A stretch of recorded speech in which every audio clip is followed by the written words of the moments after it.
quote-unquote fun things.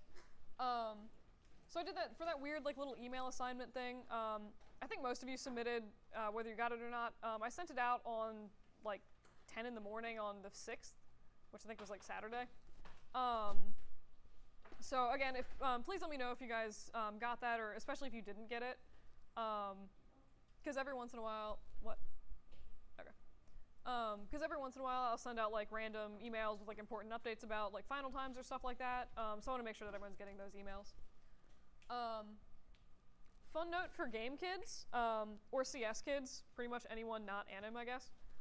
If you guys want to all form a group of like just game kids, or like, again, any mix of like game or CS people, for your final project, you are welcome to do low poly models and render that in Game Engine if you want. So Unity, Unreal, I don't really care. But it turns out, so I talked to a lady who's the head of the anim department. She said that was totally fine. Just be aware that if you guys choose to go that route and do in-engine rendering, I've twiddled in Unity a little bit, but mostly with coding stuff. So I'm not necessarily going to be a whole lot of help for like rendering in Unity. So just be aware of that if you want to go the low poly in-engine route.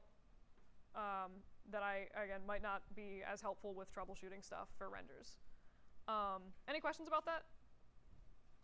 All right. Again, that's for anim kids. Y'all need to actually do high poly stuff. But game kids, you're welcome to do low poly. And then I had a few people ask about naming conventions. I actually didn't really mention them the first day of class because I don't really care about them, cough. In the future, if you have other teachers, they usually care a great deal about naming conventions. I just like the way I download stuff.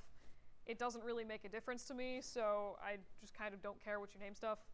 Ideally, it would be something that makes sense, like don't name your files like flaming bananas or something weird. But you know, I'm not grading you on your naming conventions.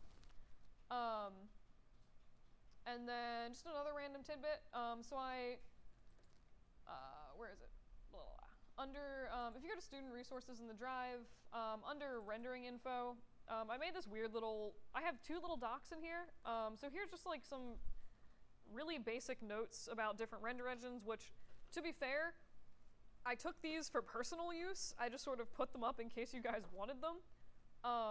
They're not like the prettiest, most detailed notes, but they just have some like general settings and stuff if you're just like trying to really quickly familiarize yourself with an engine.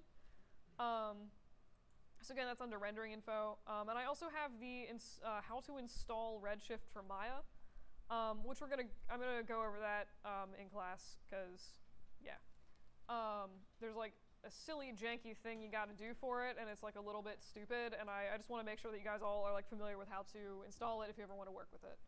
I actually don't have it on my computer right now because there's like a weird thing where IT had to like redo the computer, but you guys I think should all have it on your computers. Yeah. Excuse me. And then in case this wasn't clear, I added an amendment to the submission guidelines, but anything through this class is going to be submitted through BBLearn, not AW Express.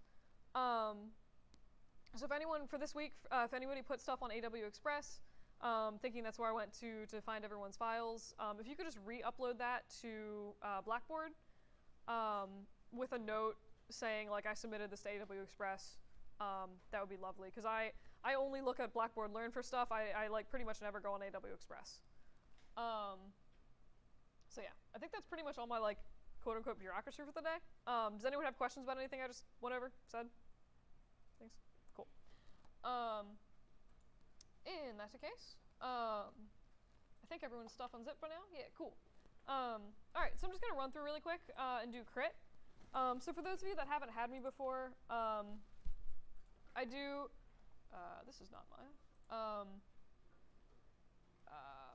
For crit, I've gravitated towards, unless it's like a really important like project for your final or whatever, I usually only do like a few, look at a few people's projects. So if there's anybody that wants to volunteer their project as tribute to look at in class, or like had questions that they want answered, We can go over that, and then I usually just do video feedback and stuff about other things that you might want to look at.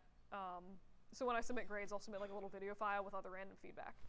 But yeah, so that being said, does anybody want to volunteer their projects as tribute? All right, I'm picking a random file then. Incidentally, this I assume you guys can see this, but this is actually why I don't care. When I mass download stuff, it just renames everything with your initials. So whatever you name stuff doesn't really matter for a lot of stuff.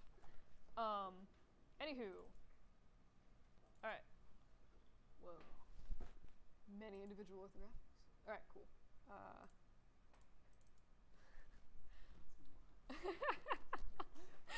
Not again.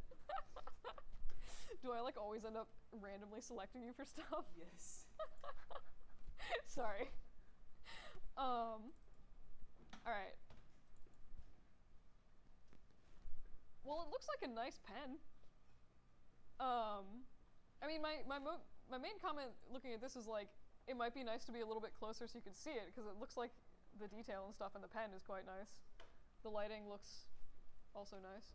I probably realized that when I rendered it, I had some screen covered by a different window. I see, so it's like off-centered. Nice. I miss the days when I had 2 monitors to render. That was like the nicest thing ever.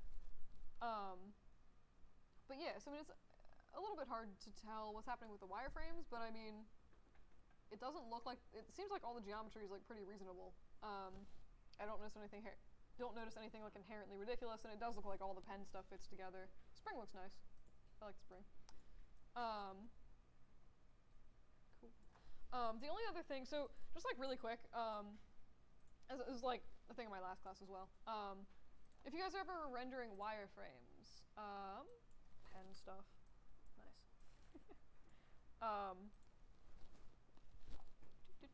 Yeah, so if you guys are ever doing wireframes, and this is at least with Arnold, for some reason Arnold, by default, renders all of the wireframes tessellated. So you can see, like, if you look like in here, you know, everything's like triangulated. Lord knows why. For your renders, if you guys could just set this to polygons, it will render it as like the actual quad glory that it is. It also tends to, I don't know what it is, but like the triangulated stuff like makes these weird sort of bunchy effects in the renders. And again, just using quads fixes that. Minor thing. But yeah, no, I mean, as far as I can tell, this pen looks nice. This area seems to be handled well. Cool. Anyone else have any thoughts or comments on the pen? Cool. My only thought, this perhaps should be smoothable. I duplicated the objects. Yeah. So like, that's something else about that. What? That's not. Oh. I made a separate section. So. Oh. I see. Okay. I mean, this should still have some extra edge loops to smooth it. But I like all the little like bits of pen just everywhere. Cool. This might be maybe one of those areas. So like, this is kind of minor, but like, so I was looking at this and I'm like, okay, I assume this is supposed to be like completely round. No. Oh, it's actually It's like. supposed to be jagged. Oh no, like jagged, like. Sure. Oh yeah, no, I mean like jagged, yes. I was more talking about like this angle, like on the side of this. No. Oh really? Okay. Never mind. Well, now I'm curious. Go for it. Which piece am I looking for? Possibly this one? I'm actually curious now. It's been a while since I've researched pens. Alright. That'd be nice if some of these are a little bit clearer. Why can I not find that one piece? I realize it might be blurry. Whatever. Oh, okay. Did I? Okay. Was it that like weird little white one I was looking at? Yeah. Oh, okay. Is that? No, that's the first one. If you go to the right again, that's the piece. Oh, this one. It's like very blockish. Okay. Alright. Yeah, I totally can't tell from the pictures, but alright, cool. Alright, well, if you ever did happen to need this to be round while I'm here, you could just go through, I'm just gonna add like another edge loop into this. But if you guys are ever like, so some people in my last class were asking like, how would I make, you know, if I needed this to be like a hard edge here, but I wanted this to still be smooth and round, how would I do that? And that's just like, again, it's a matter of just terminating some edge loops. I threw an extra one in just because I'm paranoid.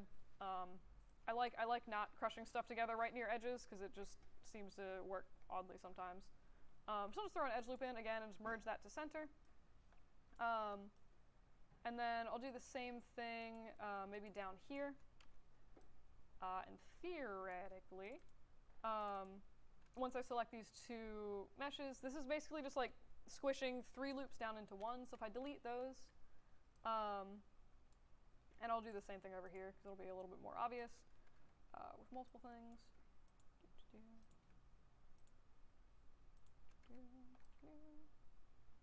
Cool. And again, just select these 2 loops and delete them. You can see that if I smooth this,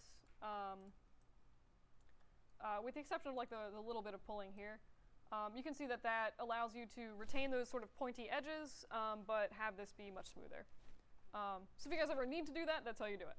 So you're just making like a try. Yeah, pretty much. Again, I don't hate tries. If you ever wanted them to be quads, you just grab this face in here and just delete those. That'll make it quads. That tends to work better. So if you look at, doing this does tend to work better on certain angles. Like this angle is going to be a lot easier to do that with than this one here. Because if you look at this, like once I deleted that loop, it does make like a relatively square sort of shape. But if you look here, I don't know what exactly this angle is called, like obtuse or whatever, but like if you look at this, this face, it's very much not a square. So this might be like, and this kind of shape doesn't smooth very well. Maya does tend to like quads that are relatively square, like at least rectangular and not like evil Pac-Man looking things. So this might be an instance where you might want to go and just like shift this down a little bit, or maybe shift this up just to like try to make that a little bit less stretched. Doing that theoretically would help a little bit with that sort of weird pulling that was happening in there. But yeah, so I mean that helped a little bit. But this angle is like, this kind of angle is always way easier than something like that. But yeah. Any other questions or thoughts on this? Cool, cool. Anyone else want to volunteer their project? Cool. And David? No. Yes? Dang it, okay. Soren. I am terrible at names. It's actually really cool. So I can actually pull up,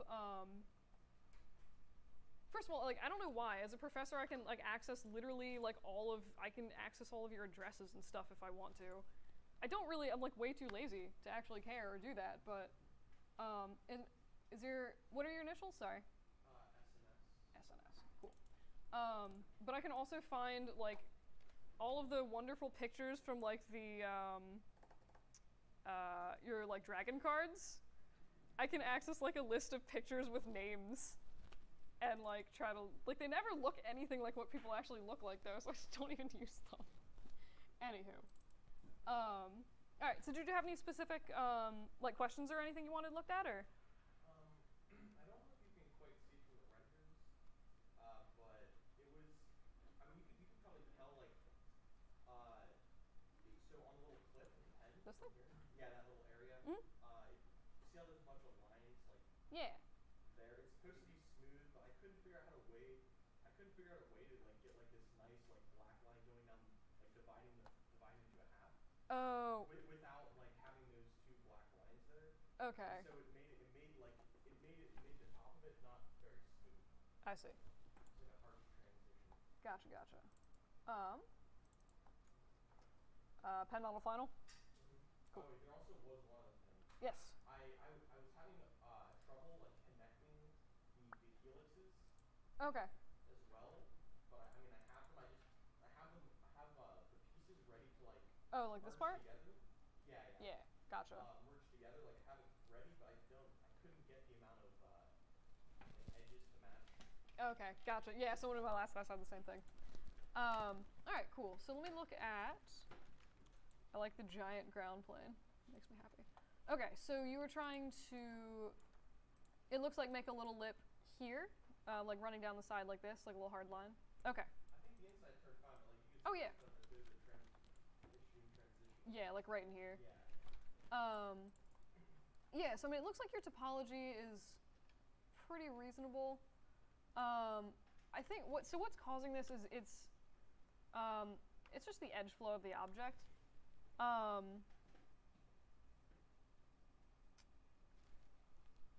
I'm trying to think if there's an easy way. So basically, so like I can kind of see how you made this, where you basically just like grabbed, grabbed like these faces, extruded them out, and then maybe extruded again, and then like grab these and pull them down. Yeah? Yeah. Okay. Yeah, so because of that, it's anytime you do an extrude, it'll like sort of change how edge loops are moved across your object if you go to add them. Not necessarily a bad thing, just like thing to be aware of. So in this case, what you'd probably want to do is go through, I think this might be a not terrible fix. Basically, what would be the easiest thing to work with is to have, if I like double clicked on this loop, I would want this loop, instead of running this way, to run like just straight down the side like that. Which might be as simple as just sort of trying a thing. It may or may not work. It might actually work. Okay. So I'm just sort of grabbing right at the intersection of like where you extruded, and where the geometry is kind of like routing off weird directions. I'm just sort of merging those vertices together. Oh god. Oh, I should do this on the other side too. That does make sense. Fine. And you would want to do this on both sides of your object at the same time. So I'll just grab this and this. Wait, wrong way. So I'm not entirely sure how to describe how I know which edges to get, but like, it's one of those weird things you just sort of like get a feel for it the more you do it. But like basically, so I'm looking at this edge loop here, and it's sort of running straight along where you want that little ridge to be. And these vertices are also on that ridge, so I'm grabbing these guys here and just sort of like squishing them together, so that they continue on that ridge instead of having a little break in them, if that makes sense. At this point, since I've done this on both sides of the model, I should be able to, I say should, I should be able to delete at least some of these extra loops, and then probably do that again. So like grab these guys here, because I want these to be bordering that edge. So I'll grab those vertices and just merge them to center. What is this? Yeah, okay, cool. I just grabbed the wrong edge loop. So again, I just sort of deleted one edge on each side. It might just take a little bit of like control Zing and like fiddling with things if you can't remember which ones to do, but, and again, just grab these vertices, merge them to center, do the same thing up here. And now you have, if I double click on this loop, you can see that it runs like straight down the side of the model. And at this point, I could pretty much just get rid of all of these extra edge loops here because they're not really doing anything, just kind of hanging out, making a weird star. Oh god. And then just delete that. Yeah, cool. And then you have quad, glory, and quads. But yeah, so it's pretty much just like, all I really did there is like kind of manually went in and like recreated geometry from a extrude, sort of. But basically this gets you the shape that you want, and it has like a nice smooth transition. That answer your question? Yeah. Cool. And should you need to reference this, it's recorded in the class tutorial thing. Or it will be. Any other questions? Oh yeah, you said the spring you had questions about, No, not or the this spring. thing. Yeah. Yeah. All right. So. Yes, yes. Let me turn up my poly count. I love the poly count thing. It's like my actual. There's no way that's 200 edge loops. What do you? There's no way. No, that's like 50. All right. So the first thing that you'd probably want to do is just run through and like terminate some of these edge loops, like squish them down into here. Otherwise, this is going to be really hard to connect. So I'm just gonna see what happens if I pen these guys straight down, like that. And that should give you. It's not like the most prettiest quads that have ever existed, but they're quads. I might just like do that a little bit. And then at that point, I should be able to just grab this whole outer edge, extrude that, and just push that and squish it flat. So that way you at least have like a nice, relatively uniform circular ring of edges to add on there. Wait, what did you do to like kind of bring them all and straighten them out like on the same level? Yeah. So all I did, I'll just do it again up here really quick because I can. Waha. All right. So same way I closed when I demoed this last week. I'm just going to append these down, just to close off the circle, or like get better loops. But so I just grabbed this whole outer edge here, extruded, pulled that straight up like this.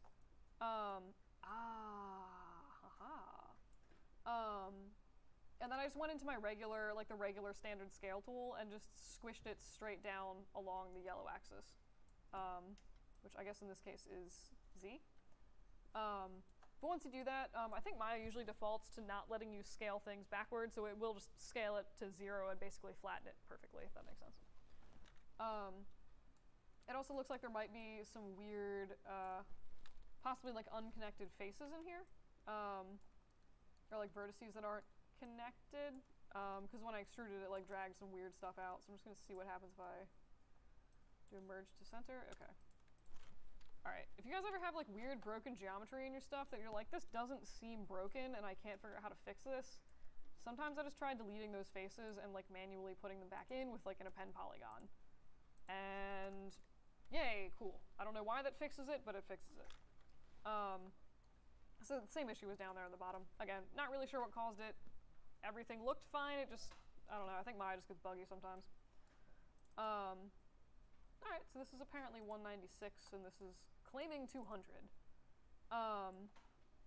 So if that's the case, what I would probably do here, I mean, first what you need to do is go through and do a mesh combine on these, and then I just want to see that it's actually broken. What? Did you? Okay. What was that error? Oh, I see what I did. Oops. Oh, wonderful. All right. Well, that was fun. Dang it. But basically what I would try to do, and I'll demo this once Maya is not being stupid, I'd probably just like fudge in another loop or two. So I might like either draw in 1 or 2 loops. Did you save? That would be nice. Either draw in 1 or 2 loops on the what the heck was it called? The screw part, or just terminate a few edge loops on the other part of the pen. Wait, this is the wrong pen.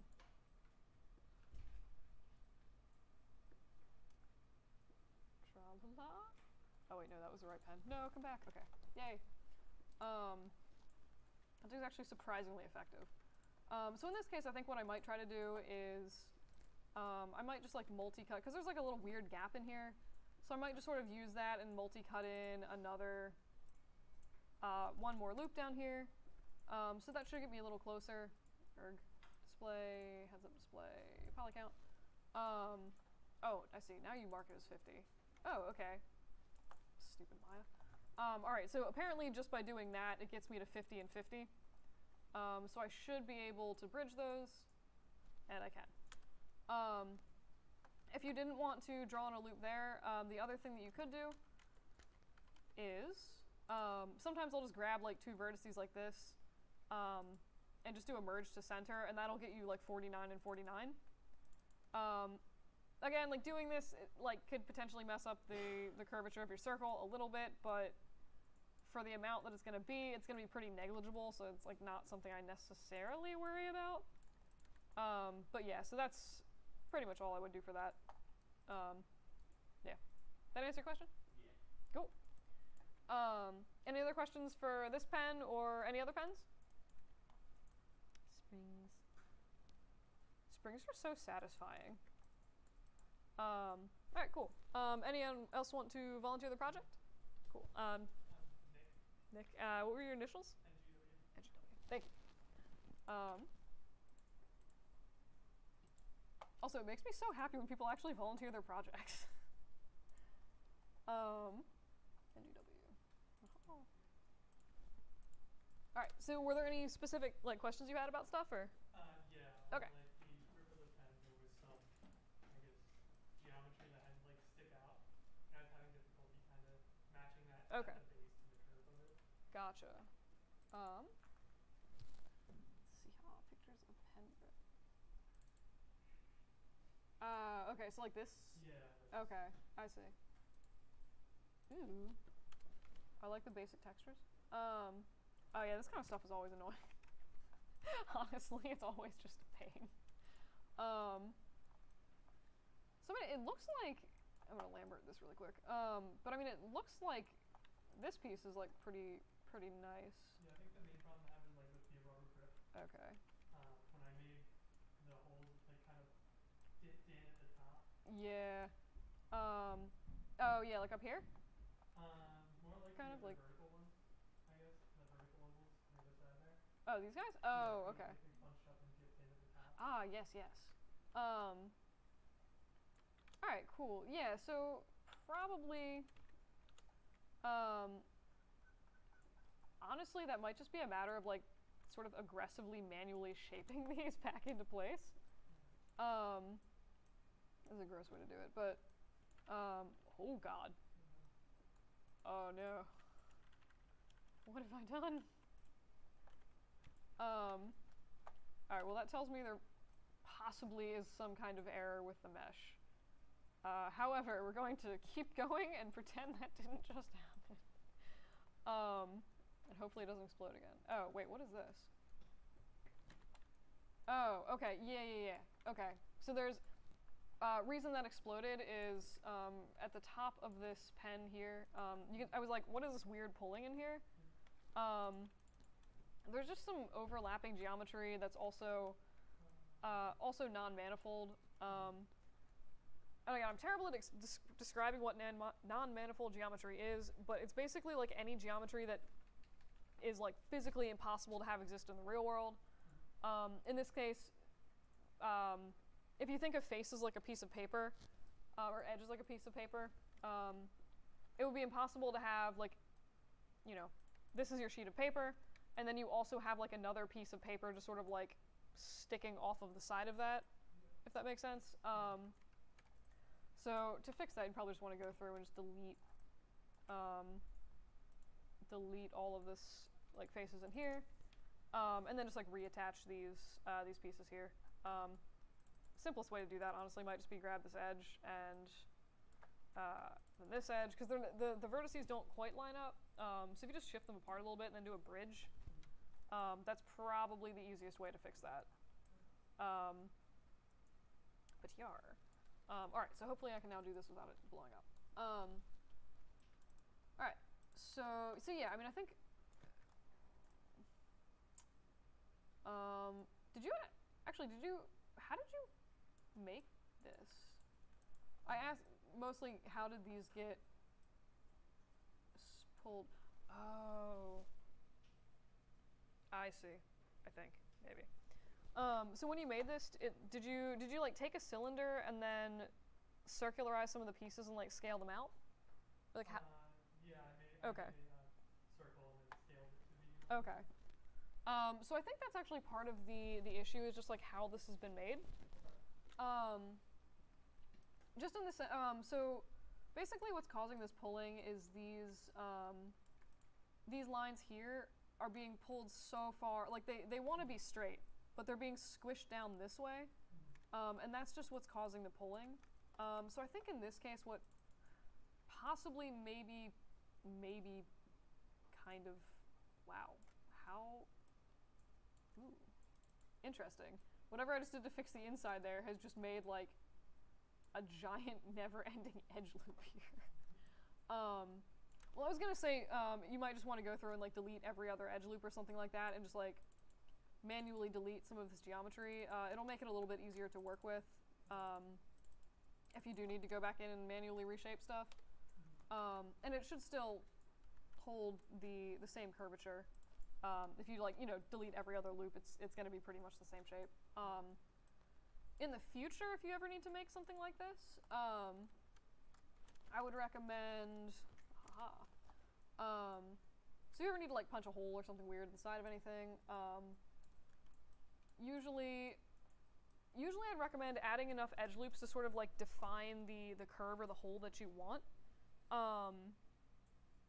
And then just sort of like deleting those faces and using additional edge loops to smooth it. So in this case, say I wanted like a hole here and a hole here. I'll just delete those, and at that point I could grab these edge loops, and I'm gonna scale them up, basically just move them straight along the curve. So you'll notice that if you smooth this, it's pretty like nice and smoothy. And then again, if you had to, if you could go back in and add more edge loops if you need this to be a harder top or something like that, do that. If you needed loops to go along the side of your pen, like I think this is probably like closer to what your model actually was. God, what am I doing? I'm just gonna go through and like delete these guys. Apparently some stuff on the other side. So like just delete those, kind of the same way I just did. But again, so this is like one of those instances where it's going to be a lot harder since this is on the curved surface.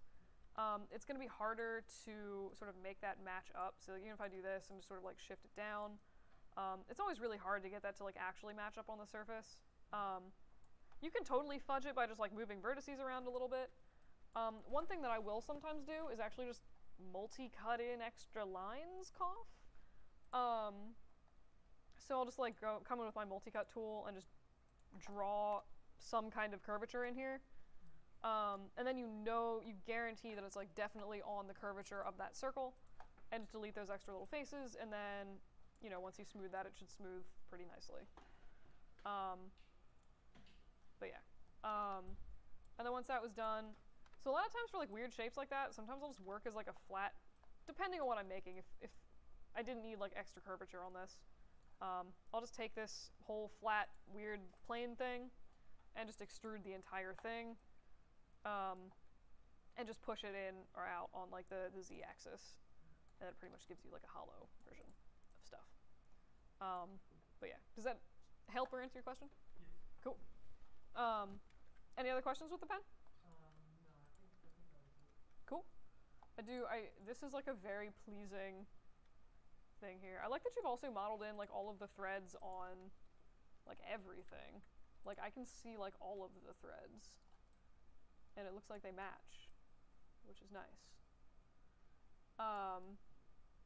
More or less. Still nice. But yeah, cool. Dig this pen.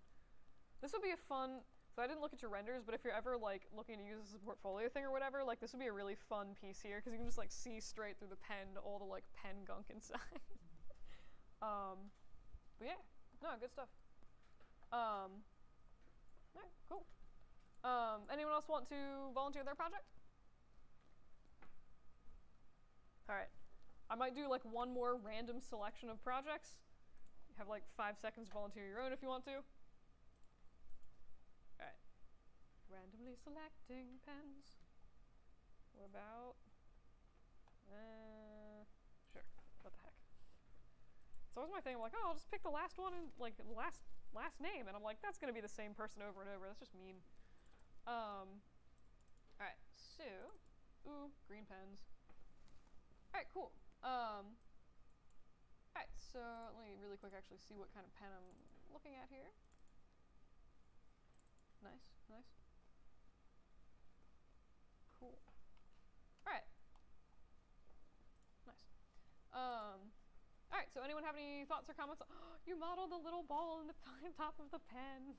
Yay. I think that's actually really funny that you broke that out to the side. Whose project is this? Nice. That's really funny. I like this a lot. But yeah, so anyone have any thoughts or comments on the pen? Like overall shape or anything like that? Cool, cool. Yeah, I mean, as far as I can tell, it seems like the topology is good.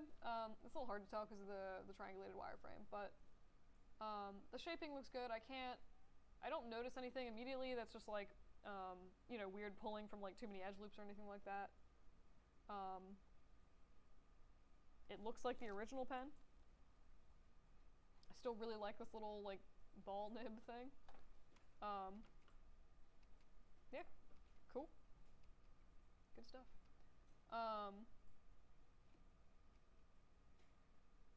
Alright, cool. I have no objections to this pen. Make sure, it looks like this maybe wasn't smooth when it was rendered. Let's make sure that it was smooth. Other than that, again, I don't notice any objections or like anything super weird about this off the top of my head. Cool. Alright.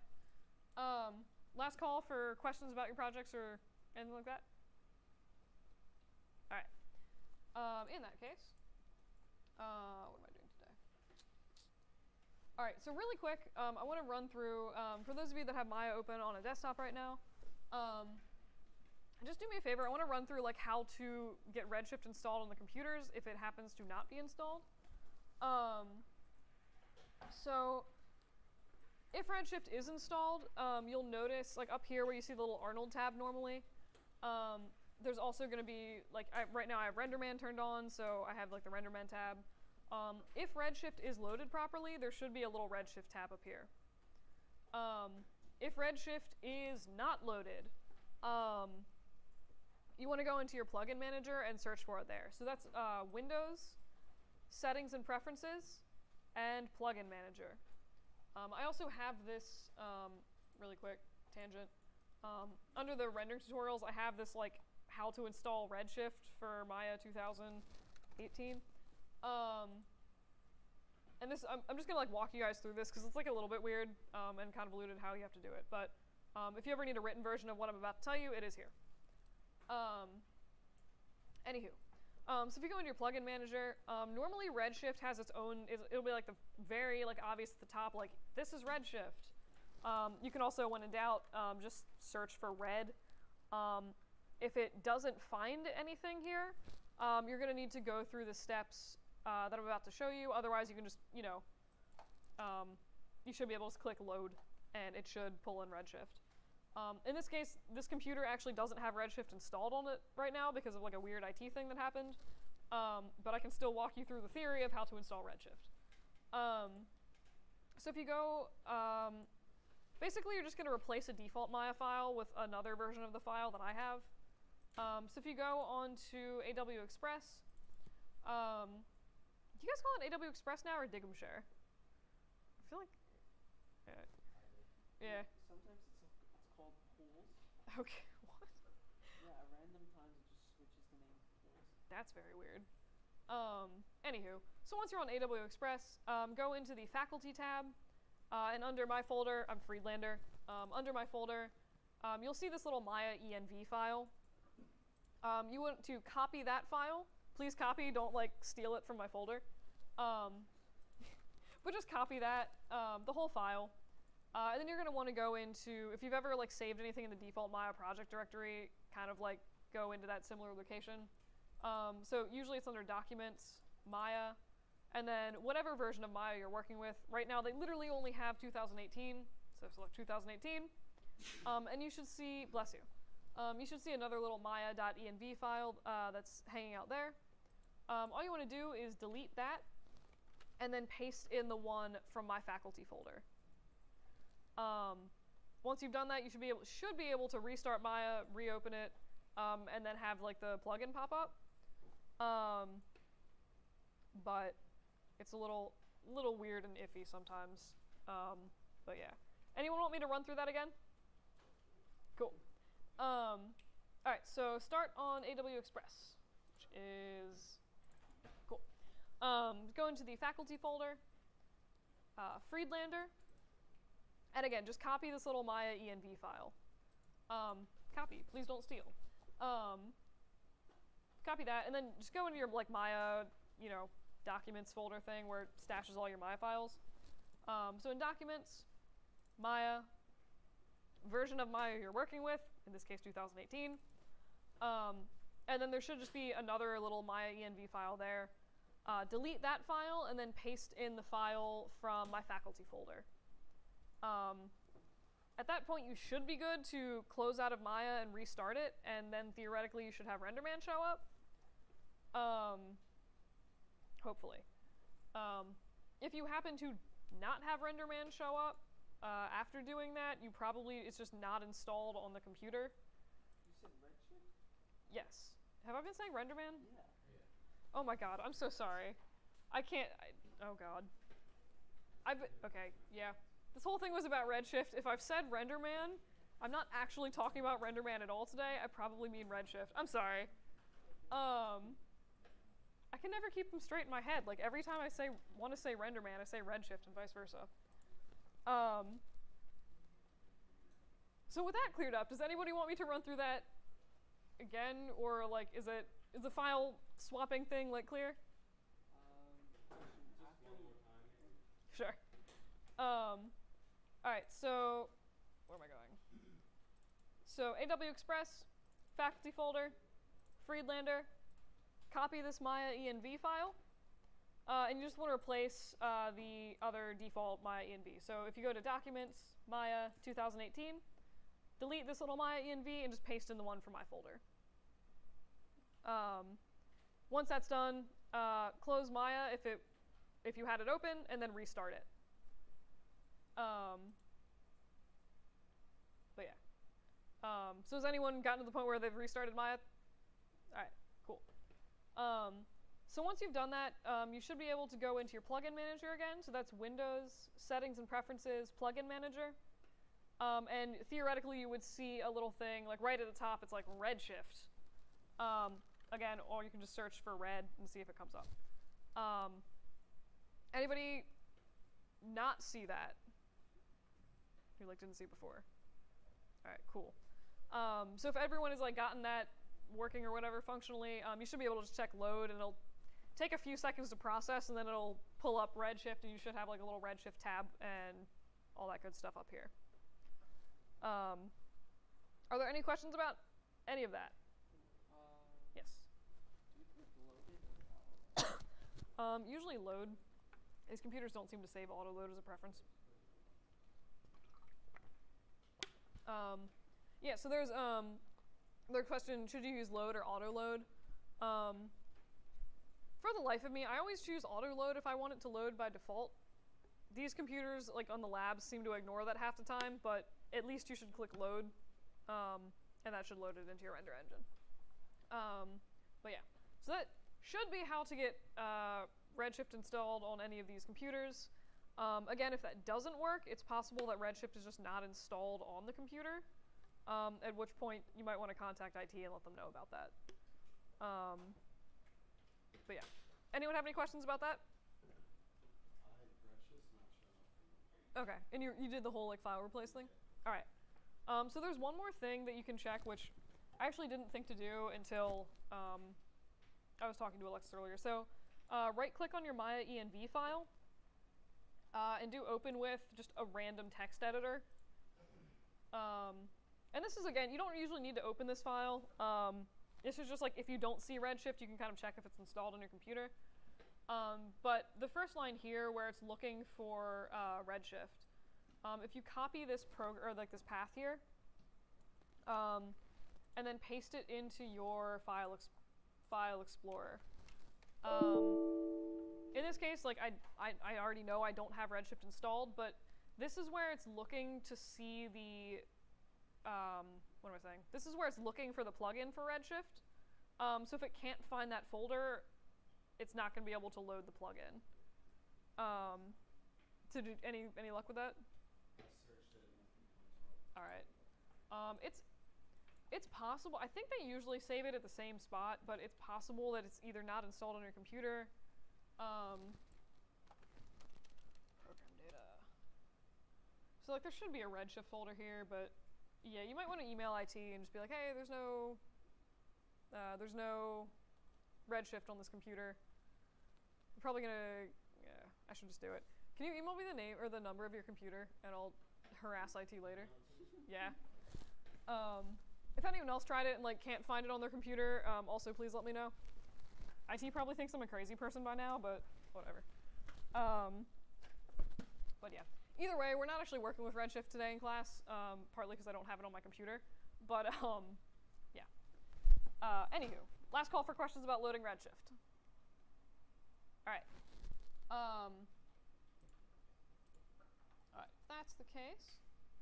So really quick, I made for grins because I was actually curious to see specific differences in, what am I saying?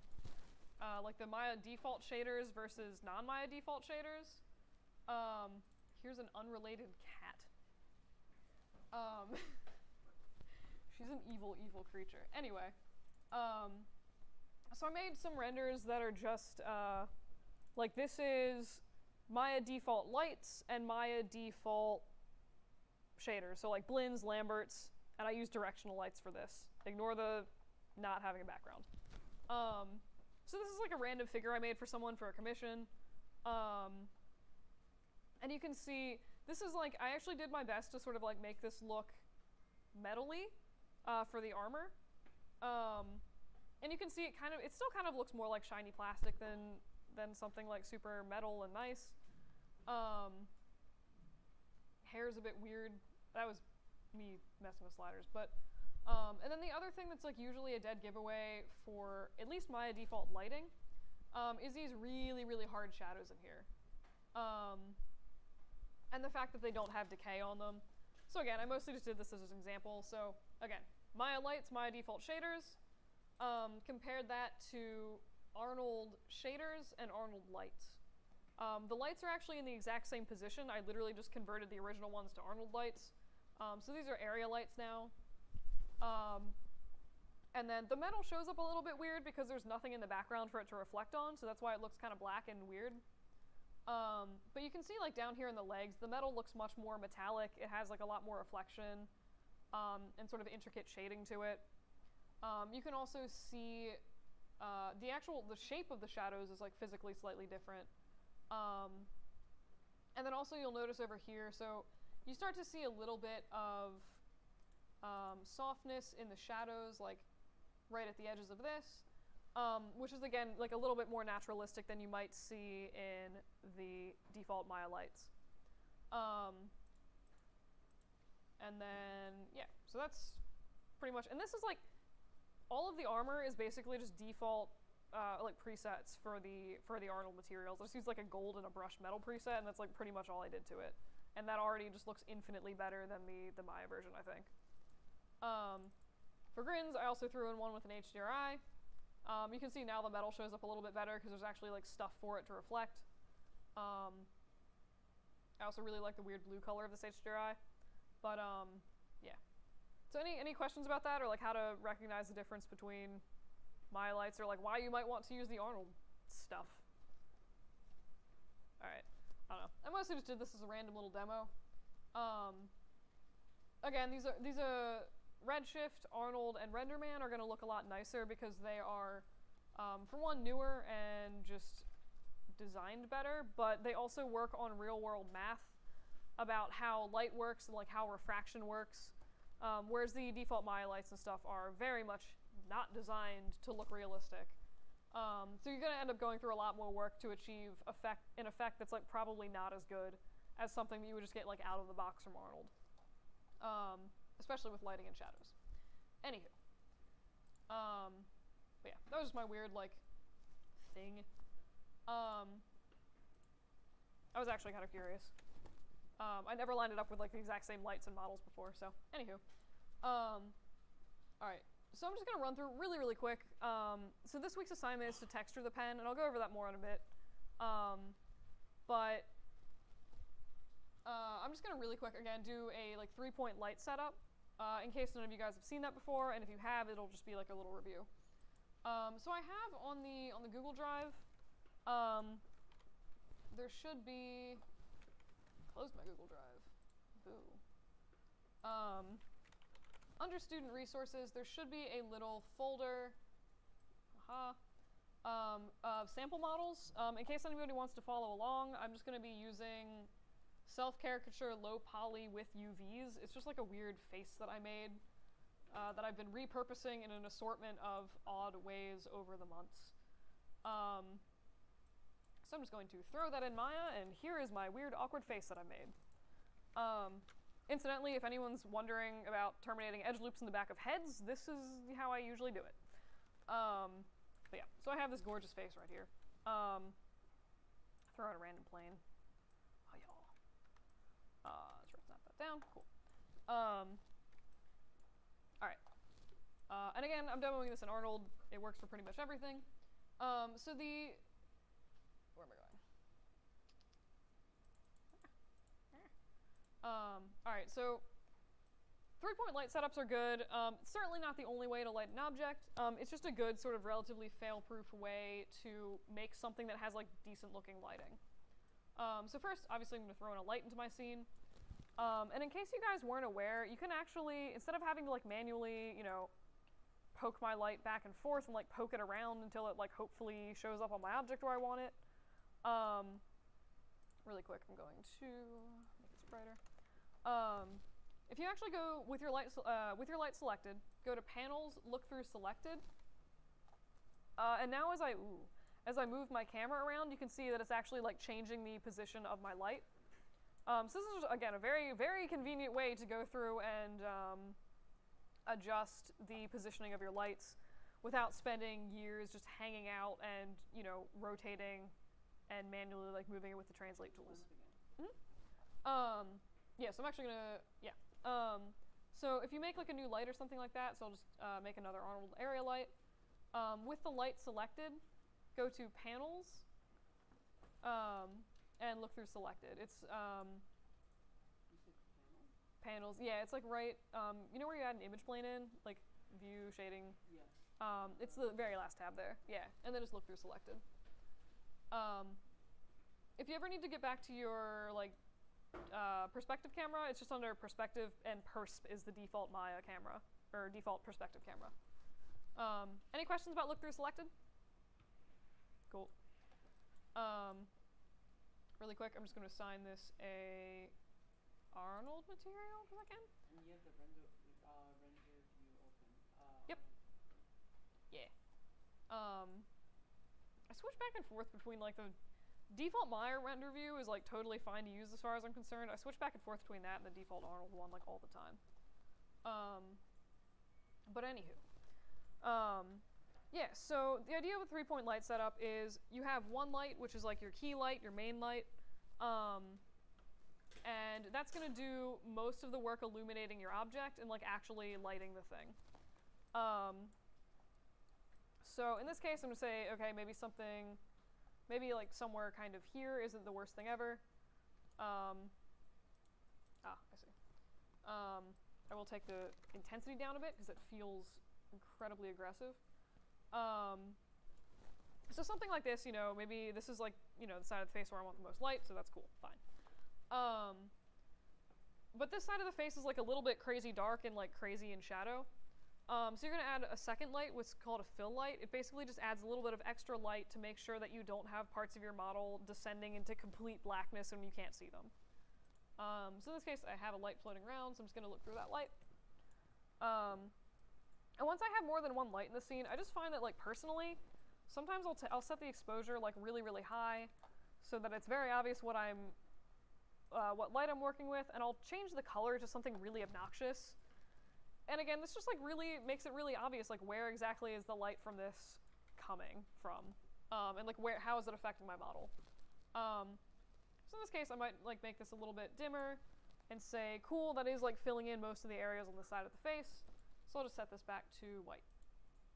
So you can see now, so I have this, weird little face. So this is with the fill light and without the fill light.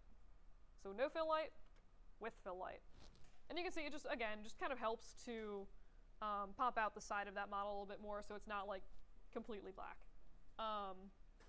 And you still have nice contrast between like highlights and shadows.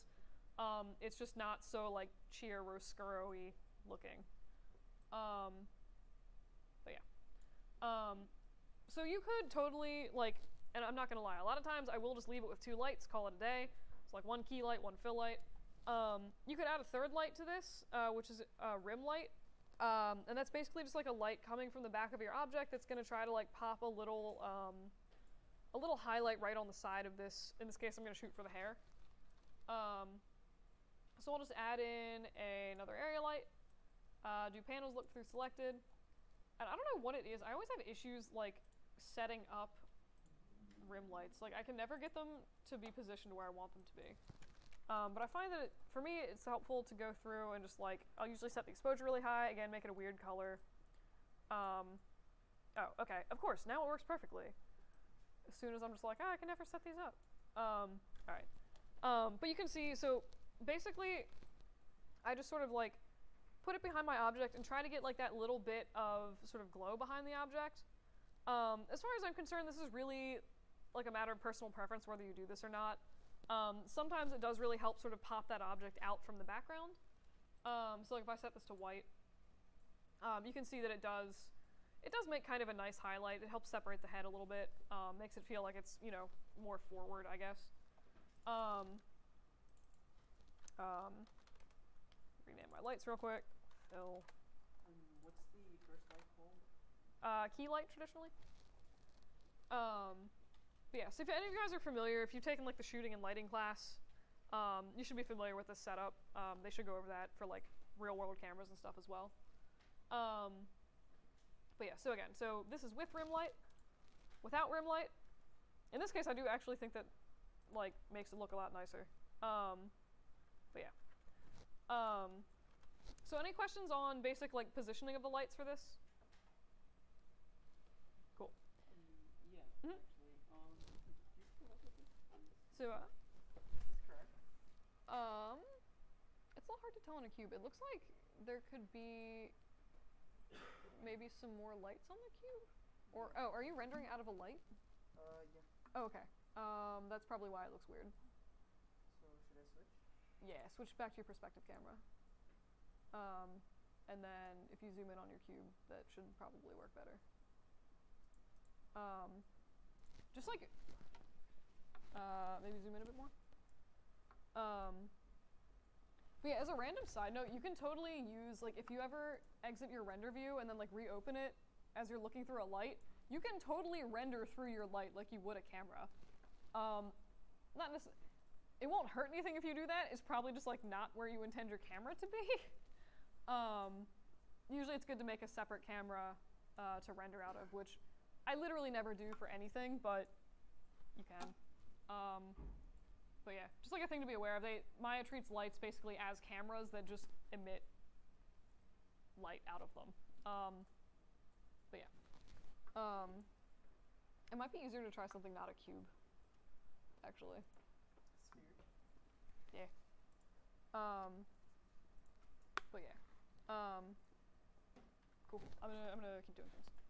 But yeah. So and then the other things that you guys I guess should be aware of for lighting, is color temperature of the light. So it's actually almost impossible to have something that's like completely black and white, completely gray without any hint of like warmth or coolness in the light.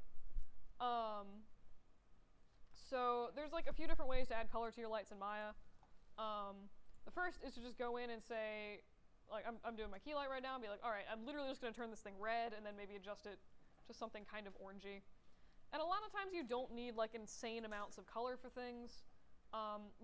It does tend to look strange if you make it very saturated orange like this. So a lot of times like a little hint of color is like really all you need. to sort of get the idea across. But again, this would simulate something maybe like a fluorescent light, or something that's like a little bit warmer. You can go in with your fill light and maybe make that slightly bluish. Just like that weird aesthetic of like, oh, like the warm and cool colors, they look kind of nice together. So I don't know if you guys can see that super well in the projector, but just like a little bit of hint of blue, bless you, little hint of blue, like little hint of orange, it kind of helps make the whole thing pop a little bit and just like have a little bit more visual interest without going completely insane. So the other thing that you guys can do if you are into real world photography, and you're familiar with like color temperature of lights, or you happen to grow plants or keep reef tanks, you might be familiar with color temperature. But basically this is just another way, a more real world way to edit your lights. And it's based, again, just off the standard sort of Kelvin color temperature that light usually is. So this, the values here, so lower values are going to give you a much more like red-orange light. Higher values are going to give you a much bluer light. It just works on a little bit more real-world spectrum than just sort of randomly choosing a orange or blue color from the light setup, or from the color picker. And you could theoretically key in values that were, you know, corresponding to like an actual light you were trying to replicate if you knew what it was. But yeah. So if you do color temperature, that will override the color from the color picker. I don't really care which one I use, to be perfectly honest. It's really a matter of preference. Do whatever gets you the effect that you need. I'm also not opposed to people, if you guys are like a fan of like weird, crazy colors for stuff, and you want to like, you know, make your fill lights like really punchy. I do that probably more than is strictly rational, especially with my rim light. I'll usually take that and I will just actually make that like some kind of crazy, you know, weird color in the background.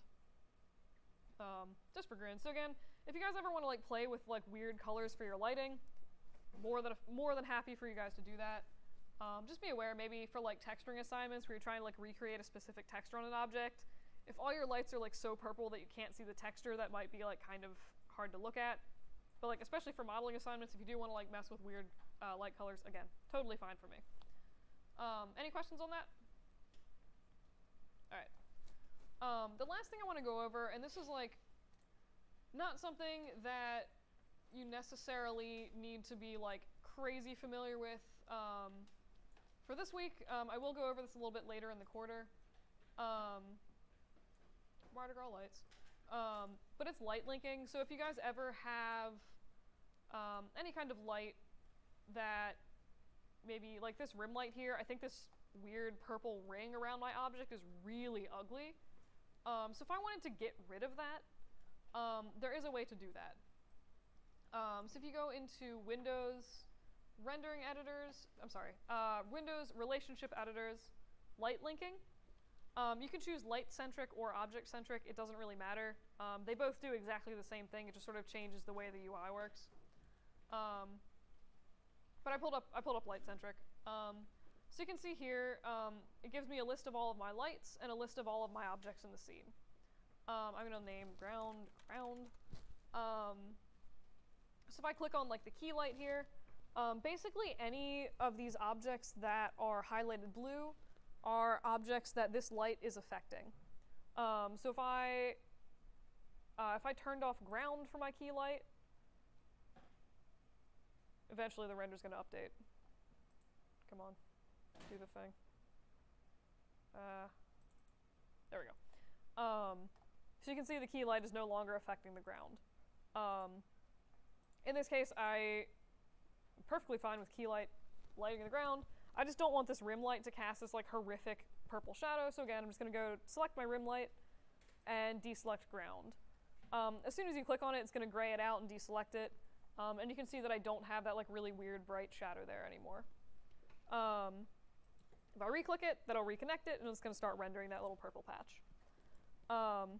Again, I'm not like, if you guys, I'll bring this up again for the final because it's probably gonna be more relevant around that time. Just like be aware that you can do that if you need to.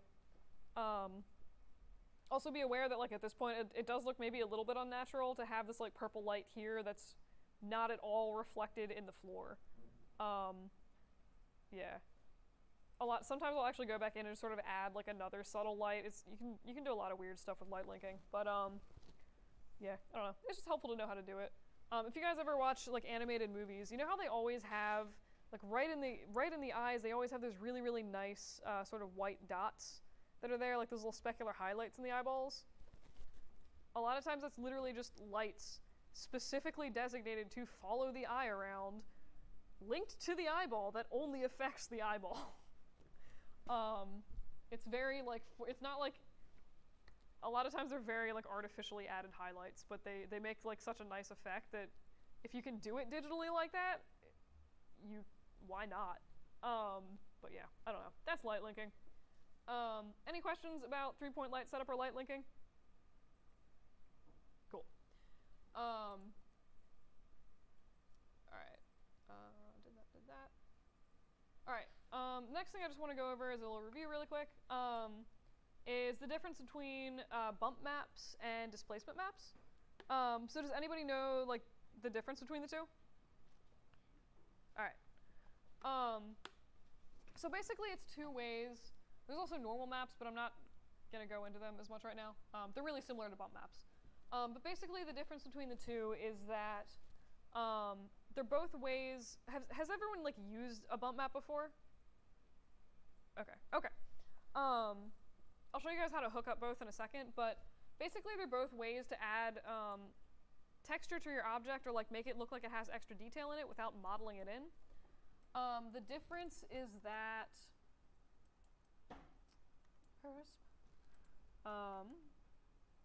fantastic. Just gonna group these, duplicate this. Alright. That is terrifying. Alright, so the difference between a bump and a displacement map is that displacement maps will affect the outside, what am I saying? Like the outside profile of the object, whereas a bump map will not. So I'm just going to apply a random noise texture to these. So for the bump map, this is working in Arnold, but if you scroll down, just in your default, standard surface shader, scroll down to the geometry tab, expand that, and you should see this little channel here for bump mapping. So I'm just going to click on that checker texture and apply a noise texture to that. And you can see that it adds a texture to the face in a way that may or may not be appealing. You can edit the bump depth here. I can make that look like really, really intense if I wanted to. I'm just going to keep it at 1 for now. So that's a bump map. So if I scroll in on the side of this object, punch in like really close to its ear, you'll see even though it looks like there's like giant crevices in this head, the profile of the object is the same. It's not actually doing anything to the actual roundness of this head model. With a displacement map, it will actually affect the corner of that head. So I'm just going to grab this, assign new material, and where am I going? Standard surface. So the way you actually access the displacement map is a little bit weird. I found the easiest way to do that is through the hypershade. Stop this really quick. And you can access the hypershade 2 different ways. So up here, right next to your render settings, there's this like weird little blue bubble thing. If you click on that, it'll pull up your hypershade. This is the hypershade. You can also access that through Windows, rendering editors, and hypershade. But hypershade is a really powerful tool. It'll show you all of the materials that you have in your scene at the time. You can see all the textures you've added. So in this case, I think, interesting. Apparently, I have a UV checker texture in here.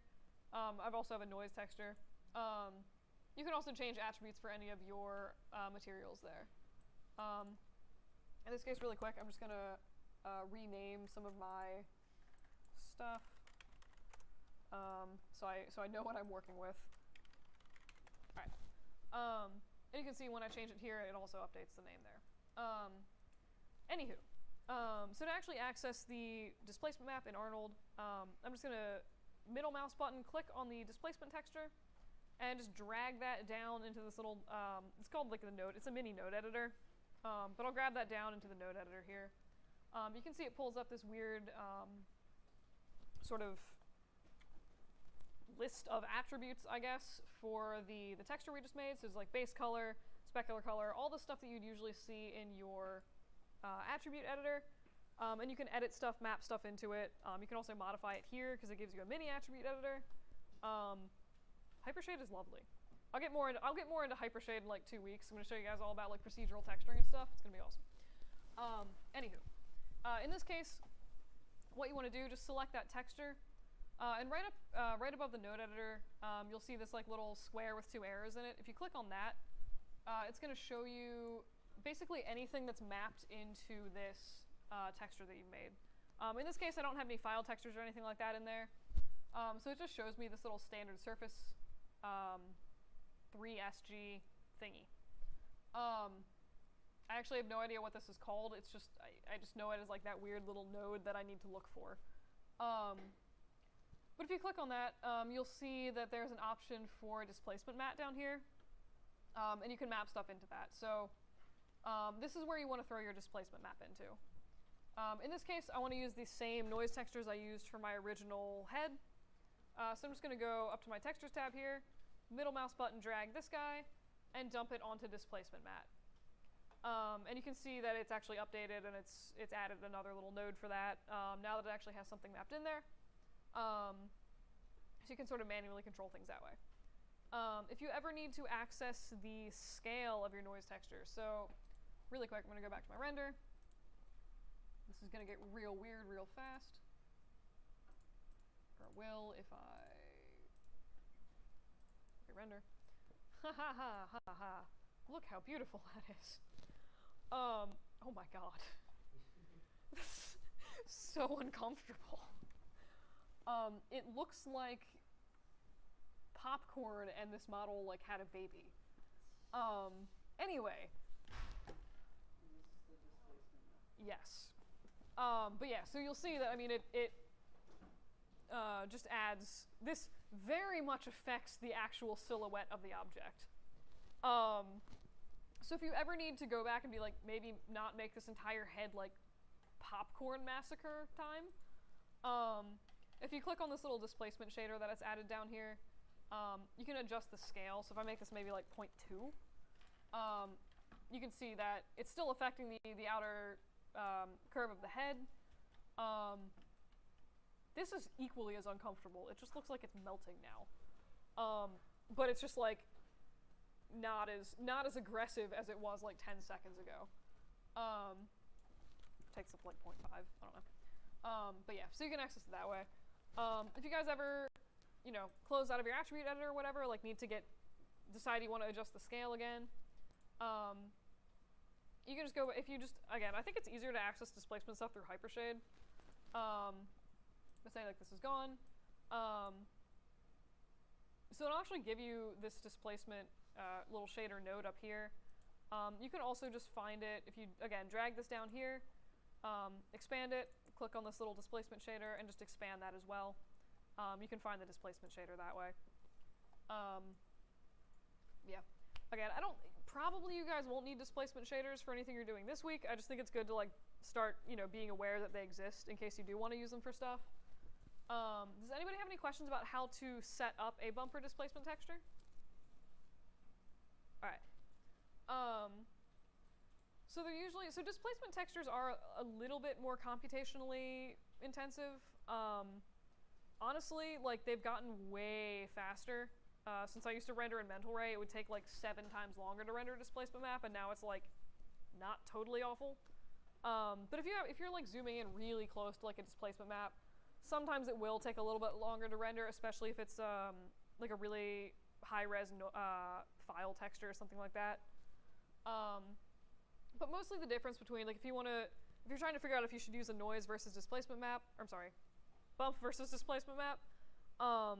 Displacement maps are really only when you need that, deformation of the silhouette of the object. So imagine you were doing like, you had like a low poly cliff face or something like that, and you needed some more texture into it. but you actually want it to have like a nice looking silhouette. For that, you'd probably want to use a displacement map. Bump maps are good for things that are like super, super subtle, or just sort of small textures, honestly, is mostly what I use them for. So I guess one of the most common things I see is like bump maps that are a little bit too aggressive. So like, if you look at this, all of this is just creepy. But if you, sorry, if you look at this, like, it doesn't look totally weird on the inside of the face, kind of, sort of. But like as soon as you get to the edges of the object, it's really, the illusion that this is actually has depth to it completely falls apart, since it's not, like, there's a huge crevice here and it's not really like affecting the side of the object. Kind of looks like it is the way it's shaded, but it's not. Same thing like on the cheek here. Like, if you ever like need to see the texture in the side of the object, use a displacement map. And also, if you're going to use a bump map, if you have to turn it up and make it like crazy, crazy aggressive, you might consider using displacement map. Wow, what if I? Oh, I see.